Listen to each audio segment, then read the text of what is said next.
വയനാട് കൂറമ്പാലക്കോട്ടെ അമ്പലംകുന്ന് ഉന്നതിയിൽ തകർന്ന വീട്ടിൽ തിങ്ങിപ്പാർക്കുന്ന 22-അംഗ കുടുംബത്തെ പൂർണ്ണമായും പുനരധിവസിപ്പിക്കണമെന്ന് JRP നേതാവ് CK ജാനു. പട്ടികവർഗ വകുപ്പ് മന്ത്രിയുടെ നിയോജക മണ്ഡലത്തിലാണ് ഈ അവസ്ഥ.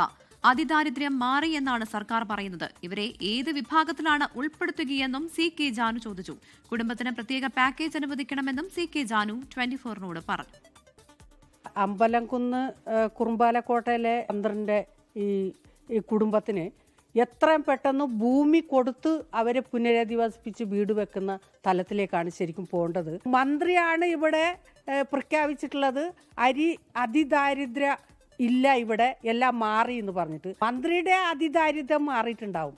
ഓരോ സ്ഥലത്തും ആദിവാസികളും ദളിതരും കക്കൂസിന്റെ സ്ലാവും അടുപ്പും തറയൊക്കെ മാറ്റിയിട്ട് ഇപ്പോഴും ചെയ്തുകൊണ്ടിരിക്കുന്നുണ്ട്. ലോകത്തെവിടെയായാലും ഏത് സമയത്തും 24 വാർത്തകളും ഓഗ്മെന്റഡ് റിയാലിറ്റി പാക്കേജുകളും എക്സ്പ്ലെയിനറുകളും വിശദമായി കാണാൻ ഞങ്ങളുടെ യൂട്യൂബ് ചാനൽ നിങ്ങൾക്ക് സബ്സ്ക്രൈബ് ചെയ്യാം.